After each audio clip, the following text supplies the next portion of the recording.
ہم شرمندہ نہیں ہیں، انسانوں کو کپڑوں پہ نہیں تولا جاتا۔ آج کا میرا دیس کا مالدار اتنا فقیر ہو گیا ہے، اتنا چھوٹا ہو گیا ہے کہ وہ اپنا تعارف کروانے کے لیے 50 لاکھ کی گھڑی لیتا ہے، 6 لاکھ کا جوتا لیتا ہے۔ آج کی بیگم اتنی چھوٹی ہو گئی ہے کہ اپنے قد کو بڑا کرنے کے لیے وہ 10 لاکھ کا ہینڈ بیگ لیتی ہے کہ دیکھو میرا بیگ 10 لاکھ کا ہے۔ ارے میری بہن، تو 10 ٹکے کی بھی نہیں رہی، اگر تو نے بیگ سے اپنے آپ کو بڑا بنایا تو میرے دوست تو 2 ٹکے کا نہیں ہے۔ اگر تو 10 لاکھ کے جوتے اور 50 لاکھ کی گھڑی سے اگر تو بڑا بننا چاہتا ہے، ارے اس دھوکے سے نکلو۔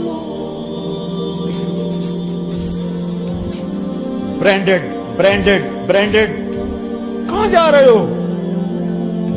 جب تم اپنی ذات میں بے قیمت ہو تو رب ذوالجلال کی قسم، تمہاری گھڑیاں، تمہارے بیگ، تمہاری گاڑیاں، تمہارے بنگلے تمہاری عزت کو بڑھا نہیں سکتے۔ ابا جان، آج ہم خوشی سے بلند ہیں کہ ہمارے باپ نے بددیانتی نہیں کی، گھر میں تشریف لائے، کہنے لگے فاطمہ کچھ پیسے ہیں، میرا انگور کھانے کو جی چاہتا۔ بس فاطمہ رونے لگی، فرمایا امیر المومنین خزانہ تو بھرا پڑا ہے، 1 درم کا بھی تیرا حق نہیں ہے کہ تو 1 درم لے کے انگور خرید لے۔ تو تڑپ اٹھے، فاطمہ میں جہنم نہیں برداشت کر سکتا۔ وہ میرے بھائیوں جو دن رات سود میں پھنس چکے ہو، جو دن رات جوئے شراب میں پھنس چکے ہو، کیسے اللہ کے سامنے سرخرو ہو کر کھڑے ہو گئے؟ ایک رات گھر میں تشریف لائے، بچیاں، بیٹیاں، منہ پہ ہاتھ، کپڑا رکھا، دوپٹہ رکھا منہ، اور بات کریں۔ آپ نے پوچھا ارے کیا ہوا تمہیں، یہ منہ پہ کپڑا کیوں رکھتی ہو؟ تو خاموش ہو گئی، لیکن گھر کی خادمہ رو پڑی، کہا امیر المومنین آج آپ کی بیٹیوں نے کچا پیاز توڑ کے اس سے روٹی کھائی، سالن کھائی، اور میرے آج کا تاجر کہتا ہے جھوٹ نہ بولوں تو کاروبار کیسے، میرا افسر کہتا ہے رشوت نہ لوں تو گزارا کیسے کروں۔ تو عمر بن عبدالعزیز پھس پہ ہچکیوں کے ساتھ روئے کہ میری بچیوں میں تمہیں بڑے اچھے کھانے کھلا سکتا ہوں اور میں جہنم کی آگ برداشت نہیں کر سکتا۔ بھائیو، اس بندے نے اپنے آپ کو ذبح کر دی، اللہ کو راضی کرنے کے لیے ذبح کر دی، اپنی ذات کو، اپنے جذبات کو، اپنے احساسات کو۔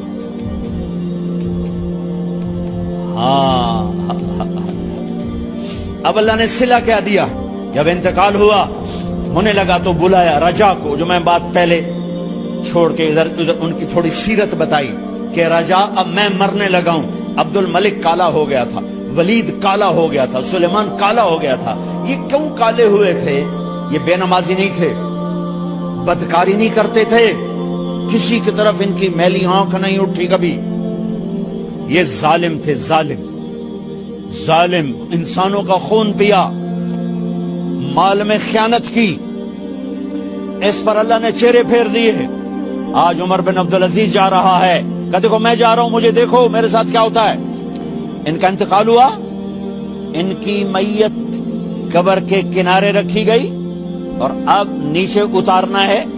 سلیمان کی میت کو اتارنے لگے تو ہلنے لگا اور عذاب قبر پہلے شروع ہو گیا۔ عمر کی میت کو جب قبر کے قریب کیا گیا، ایسے ہوا کا جھونکا آیا، ایک پرچہ ایسے لہراتا ہوا، یوں آیا، یوں آیا، یوں آیا، اور عمر کے سینے پر گر گیا۔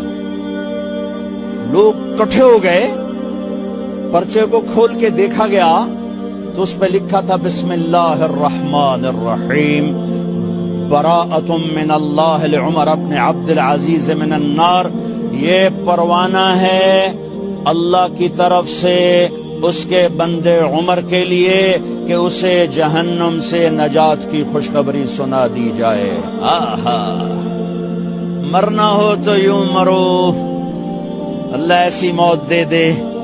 کہتے ہیں پھر میں نے ان کو قبر میں اتارا. جب قبر میں اتارا تو کیا دیکھا؟ میں نے کفن کی گرہ کھولی تو چہرہ قبلے کی طرف، اور یوں لگا جیسے 14ویں رات کا چاند قبر میں اتر آیا.